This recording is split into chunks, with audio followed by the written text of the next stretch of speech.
What are internet? Welcome to 21 episode 21 episodes. Welcome to English good, honest. Welcome to day 21 of Wham, right hard all month. Well done. It's been a day, leave me alone. Hello, how you doing? Keeping busy? Yes. I've actually pulled out something that I have been wanting to read for a while. That's going to be my job today. So, can I ask what, or is it? Some academic articles, writing related stuff. I'm like, just going to switch into that part of my brain for a little while. Yeah. No, as I was saying before we came on, I had my own therapy earlier today. And we dredged up some old crap, and I'm what? Yeah. So I felt like I was getting another migraine. Touch wood. It's not. I've got a headache, but it doesn't necessarily feel like a migraine at the moment. But why do therapists dig up old shit? Come on. Because you got to practice what you preach.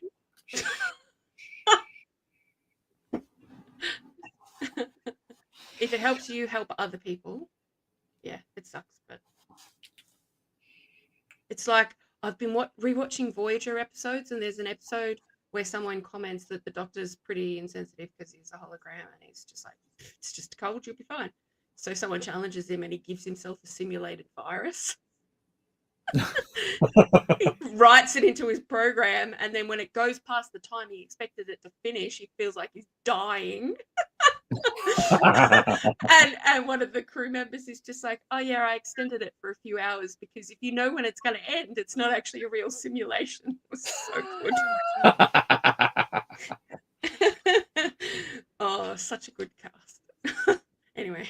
I couldn't get into Voyager because I'd watched Next Generation, then I watched Deep Space Nine, and Voyager came out about halfway through Deep Space Nine.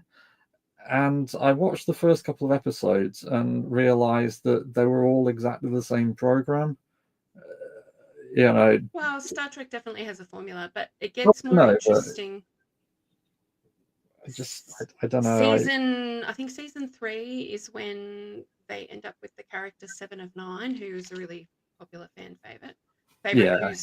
Who is like was Borg and then was Borg, yeah. I mean, I know it, but I just at the time it was a case of, hang on, this is all exactly the same episode over and over and over again. And so I never really watched Voyager, and that realization tainted Deep Space Nine for me as well. So I didn't see the end of that. You saw the formula. Sorry? You found the formula. I found the formula and was bored by it even as a kid. Hi, Chaz. Lovely seeing you again, darling. Even like I watched Castle all the way through, and you get to know the formula for the mystery. Oh yeah. It's not that person. It's either that person or that person. But that's okay. If you enjoy the characters. Yeah, exactly. I get it, but I'm the same with books. For example, I can't read 2 books by the same author in a row.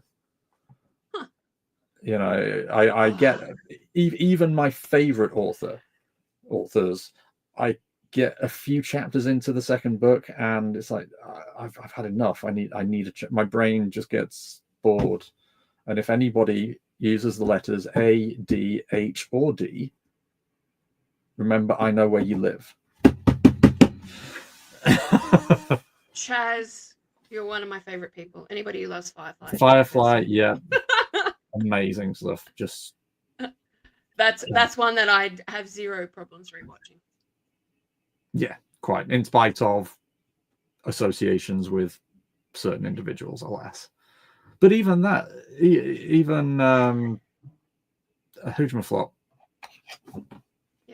whatever his name is, he has a formula. You know, Firefly is Buffy the Vampire Slayer in space, which is also Agents of S.H.I.E.L.D. You know, because they've all got exactly the same characters, but they're cool characters. So, you know. Anywho, Cards. Let's do cards. Cards.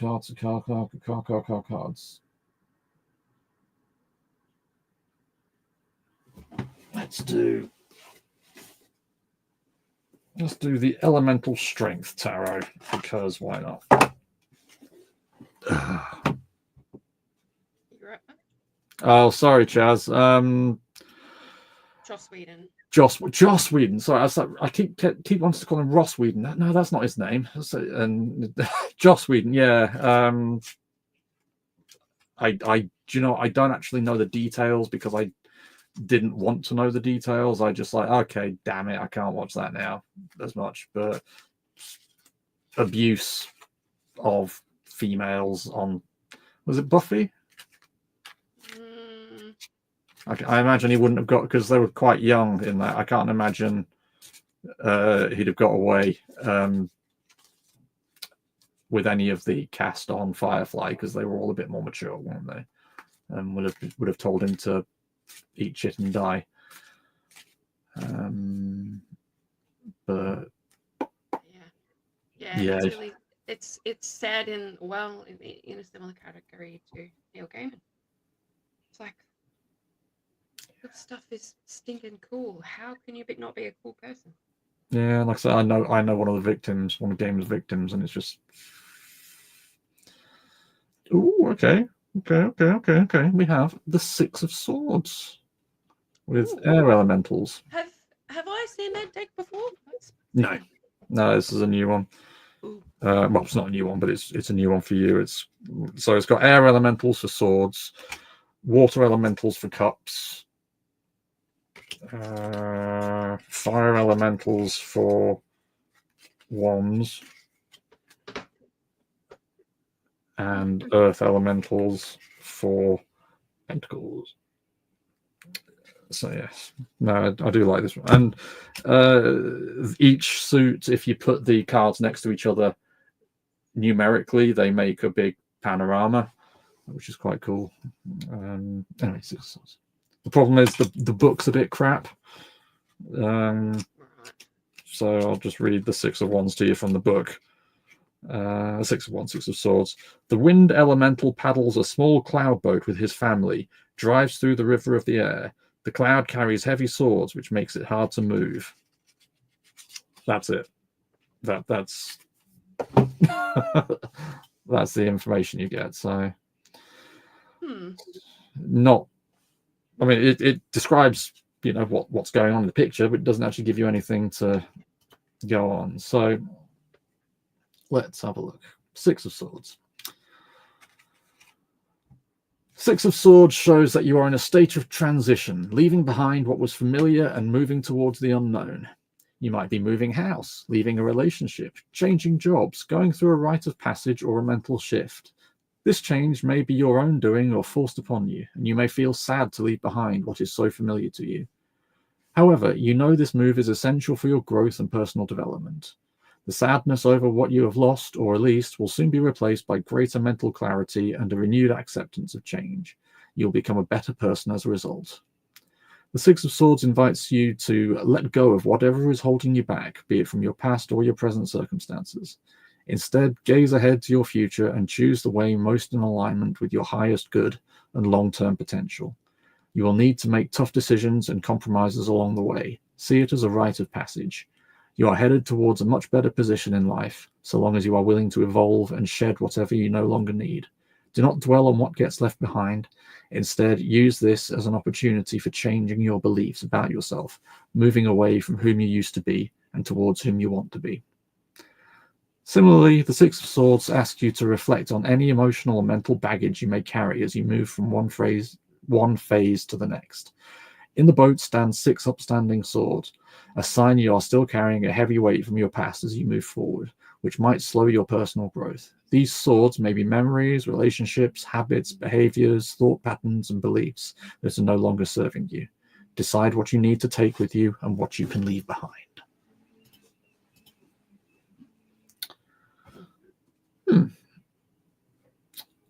Yeah, I mean, that for my personal life is okay, universe, I get it. Thanks. Yeah. Writing, oddly enough, with the Fury story that with Trollbridge, which I've already written, I'm thinking of changing the story quite significantly. Okay. I mean, it'll still be about a bunch of men sneaking into a city and fighting, but the root cause, and I've been thinking, oh yeah, but that's going to affect this, and this. Do I want to do that? And so I think that's a sign. It's like, hey, if it would make it a better story, go for it,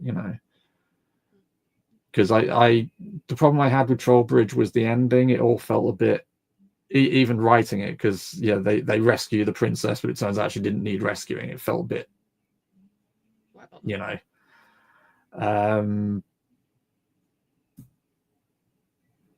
So yeah, I think that's what I'm taking at it for in terms of writing is, just kill your darlings, essentially.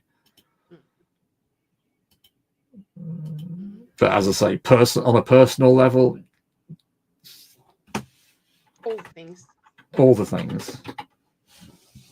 Just been looking at flats today, thinking, oh God, Jesus, how much? Ugh. Yep. Yourself. Writing wise, it's been interesting this month. Like, I've done some stuff. I don't feel bad about what I'm working on, but I feel like there's something in my brain that needs to do a mental shift, and that's part of what I've been trying to just sort through the last couple of days. Mm-hmm. I guess that's a personal ender.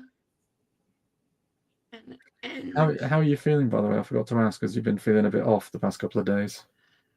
Well, I've been fasting. This is day number 3, which, like, that would have been unthinkable for me prior to the last 3 or 4 months.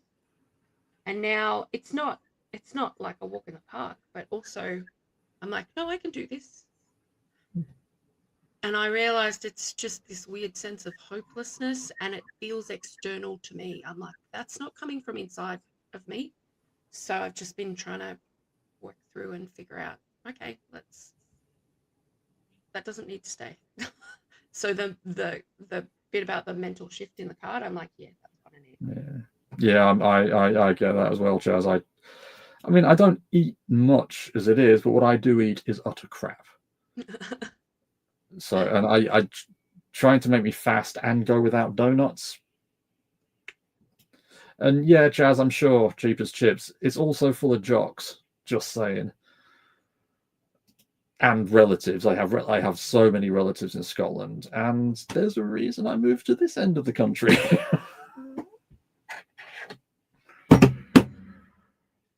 Cool. How about yeah, so today I just pulled it out. This is an article that is relevant for my PhD. What is it with academic articles and, like, what the frick? Let me just big you up, because I can't read that. Register.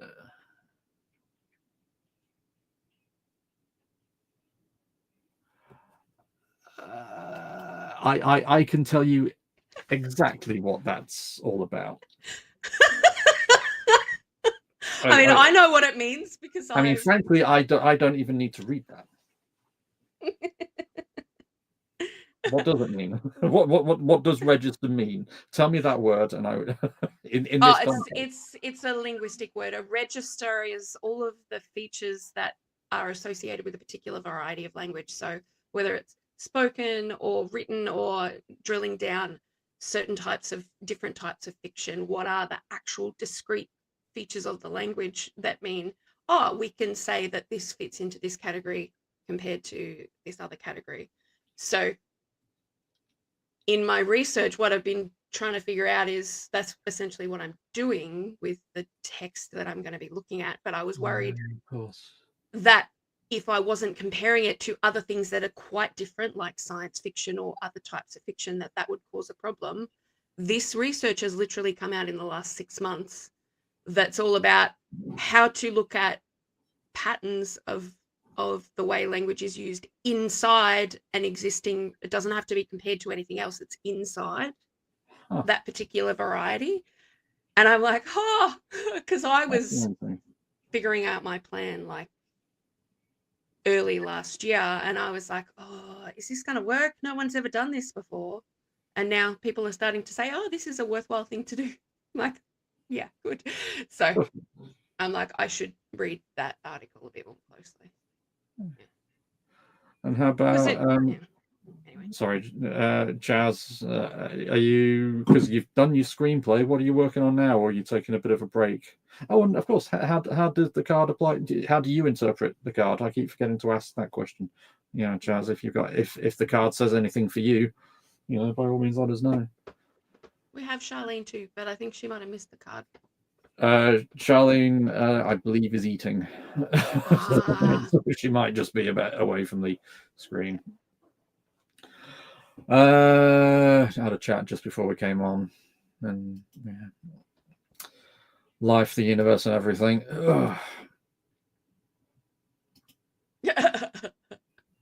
Still avoiding the car. Okay, fair enough. Yeah,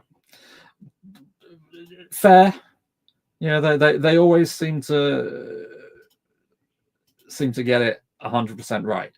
That just, as I say, it's like, all right, universe, I get it. So, yeah.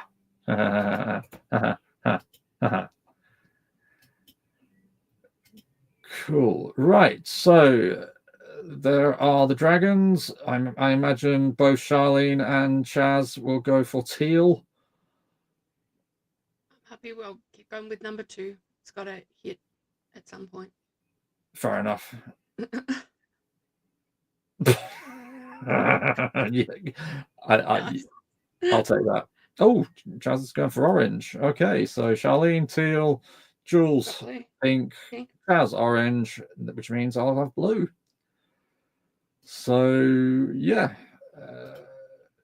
Oh yeah, I haven't said what I'm doing. So what I'm going to do is, so yesterday I drew a map of Trollbridge. It's not, I'm not going to use it, but it just gave me a visual image so that I could plan the story out. You never know, maybe I will map it and put it in a book, But what I'm going to do today is kind of map out the wider world, because again, by changing Trollbridge, that changes the dynamic of the other stories. So I'm just going to doodle some maps, that way I know how the book, how the stories will follow on from each other. Excuse me. And then, yeah, hopefully, and then tomorrow I'll probably be in a position to start actually editing and rewriting. So, also, today is day 21, which means we are officially more than 2/3 of the way through the month. So, well done. It doesn't actually feel like it's hard at the moment. No, if this feels, I mean, okay, let's face it, I haven't done a great deal of work this month, but it's been really good for just kind of knocking me into the writing mode again. I've been having some really unpleasant dreams the past few nights, and I think that's because my imagination is starting to work again. Okay. So yay. Cool. Right, so yes, I'm going to be world building, you're going to be reading, Chaz is going to be draft 3ing and ignoring cards, and let's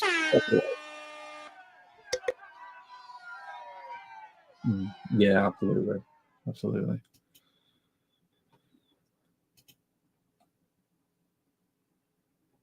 It gives accountability as well, doesn't it? Nope.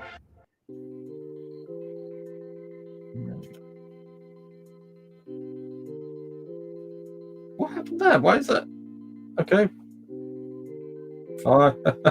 Giant testicle monsters are tight.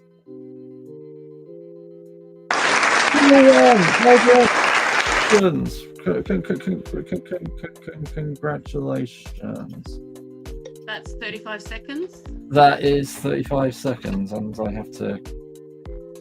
Oh, do you know what stuff? That worked.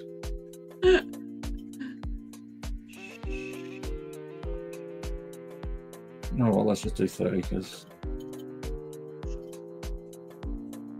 I guess I'll be going for purple then. fair enough. There you go. Same colours, but just slightly different. Now, let's go. One of those days. One of those days.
Well, would you believe it? 2 times in a row. Well done, Teal. Obviously, just earlier on was just a statement of intent. Sorry, I'm just rub this rubbish out. How was that? Enjoy? Yeah, if I'd had 5 more minutes, I would have finished it. I'm like, that's actually not bad. But I could probably start my workday by reading the rest. So I have planned out a map, but I've realised that there might actually be another more logical way of sorting it out. So what I'm going to do is I'm going to doodle another one just after we've finished. So I've got it fresh in my head. And then it might actually make sense. So I'm just rubbing out some old notes. I'm still using the bullet journal that you made for me a while ago. Nice. I do like making books. It's good fun. And it's starting to show wear and tear, but it's just like that. When did I start using it? So have you ever watched 2 years ago? Yeah. Have you ever watched Nerd Forge on YouTube? No. So it's a couple, they're based in Sweden, Norway. They make lots of fun, nerdy things, like they construct armor and epic projects. But one of the things she often does is bookbinding, and she has done some epic, like, special editions of all the nerdy books. So good. She actually took the whole series of the Wheel of Time and removed all the covers and turned it into a single volume. Oh, I think I have seen that. And then gave it to Daniel Green, booktuber. Man, so like kind of bonkers, but really fun. I'm like, yeah, this is why. One of the things that she's done that I'm like, I've never done that, but that looks awesome, is the painting on the spine of the book, so that like the pages, not the spine, the pages when they're closed, so that you've got like an artwork. I tried doing that on one of them, cool. but the paint just glued all the pages shut, so I had to scrape it off. Yeah. So yeah. I mean, she's a painter, so she kind of made it look epic. I have seen like, it, yeah. That is such a cool idea. It'd make you want to have your books with the pages out instead of the spines out. Yeah. Anyway. But no, I would just like to know what paint she uses, because like I say, I've tried it once and it just all the pages stuck together, and I had to scrape it off. Go to Nerd Forge and see. She did a few experiments, and then yeah. There's a technique. Cool. So that's oh,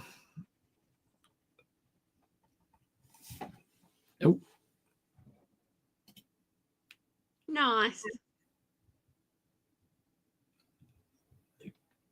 Cannot argue with that. 500 words, I'll take that.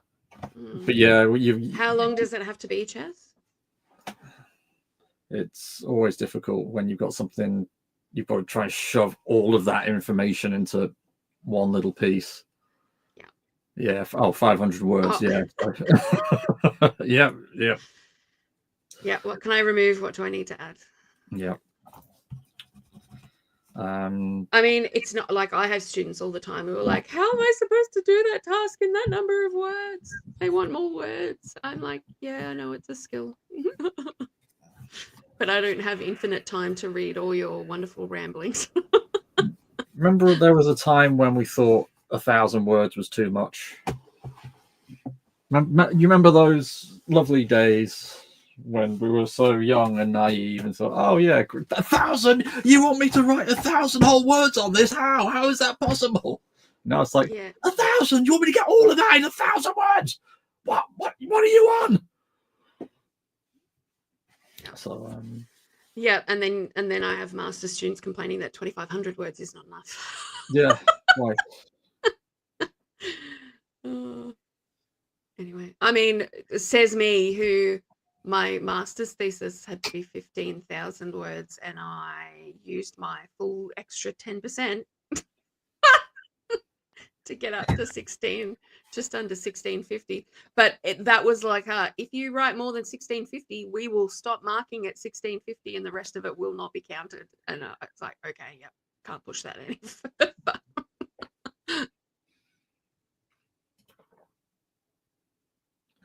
15,000, yeah. I'm surprised they ask for so little, frankly. On a creative writing course, you would have thought. But then again, as you say, they've got to, the lecturers have to read it all, so. Yes. But yeah. But then again, is it allowed to be an unfinished 15,000? Can it be 15,000 of a larger work, or does it have to? Well, mine was for my like the first few chapters of a creative work, and but it had to be a 50-50 split, the creative and the critical, or as close to about even as possible. Because there's nothing stopping you just handing in the beginning of a story and then carrying it on. Yes. Outside of Yes, but the whatever the excerpt is still had to make sense in the context of the other part of the discussion. So, yeah, I think I find it easier to do the short stories rather. I know that you are the much longer. But I don't know. Just big word counts intimidate me. I mean, and 100,000 words is not a big word count, but for me it feels big. 10 short stories of 10,000 words. Yeah. One big story of 100,000. I've done it. We've done it. I wrote that. Yeah, but I don't know. Just it's almost as if I have anxiety. Almost as if I'm an anxious individual. Yeah.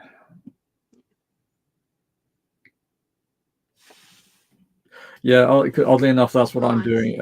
I do that quite a bit. I've got a few series set in. I mean, I suppose I could configure a way of making them set in the same world, but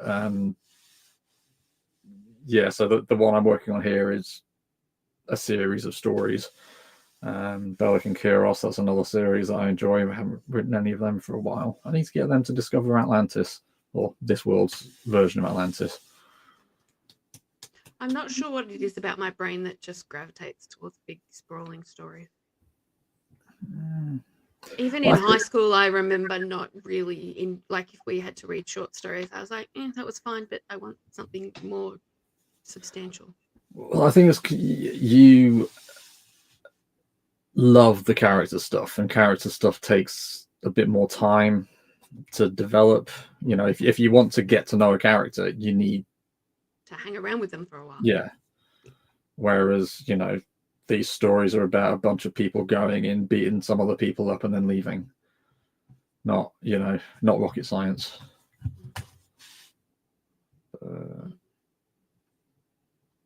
Cool. What you got planned for the rest of the day? Anything? It's my last day before I go a conference. I head up for my conference on Monday next week.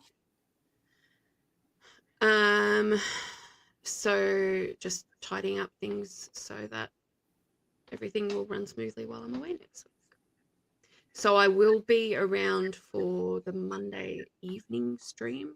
No, the Sunday evening stream. But then for the next 6 days, I won't be because I'll be doing conference stuff. Will you be here for? I'll be here for the very last. For the very last one, yeah. But I think I'm taking my computer with me. I might try and find an hour in every day and still do something. Yeah. But I just because like the conference stuff starts at 9 o'clock every day, which means the hour before I'll be like catching public transport and getting to, because it's at a university campus. So. Fun all the way. Oh, and just as we're about to finish, Erica pops in. Hello, lovely. You're right. So, oh, yeah, I forgot to ask. How did yesterday go? Yeah, good. Good. I was playing Dungeon Crawl Classics with my group, and D&D. You know, even very low levels, your characters survive. They're practically superheroes.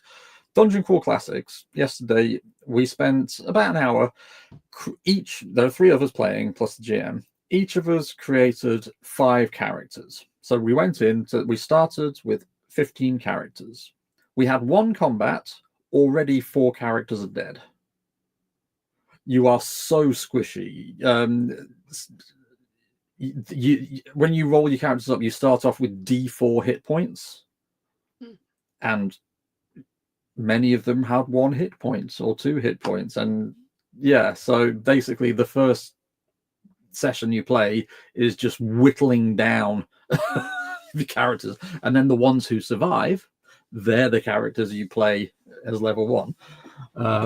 But it was so different to D&D, where you just take everything in your strides. Oh my god, I'm gonna die! No, not my Weaver. No, she's got the best stats.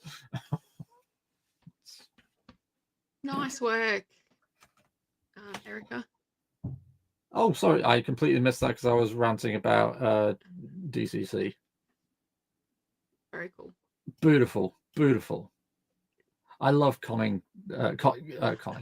convincing clients to do creative stuff. I get a lot of clients to draw comics, because I've got a lot of clients who like drawing. It's like, you need to do a comic. We'll play the RPG, and you're going to make a comic of it. And convincing, just talking them into it. Yeah, not conning at all. It's self-care. Yeah, there's no underhanded tap things. You're just trying to make them feel better. Yeah, we'll go with that. Yep, get him. Nice. Oh. Well, Gary does art. Give Gary a nudge. He's on his own webcomics already. George the Dragon, which is just all sorts of amazing. MLP. Don't know what MLP means. What does MLP mean? Alrighty, I need to head off. All right then, lovely. Well, yeah, thanks for joining us. We'll see you tomorrow and the day after, but not. No, I can do Monday. The next 3 days. Next 3 days, then not Monday. Oh, My Little Pony. Okay. Oh, yeah. There is a My Little Pony RPG. Just saying. Right. Thanks so much, Chaz, Charlene, Erica, and just everybody. Love you all. Thank you, Jules, as usual, for joining us. Love you always. And we'll see you next week. Thanks, guys. Next week's? No, we won't see this. We'll see you tomorrow. Tomorrow. It's been a day. Leave me alone.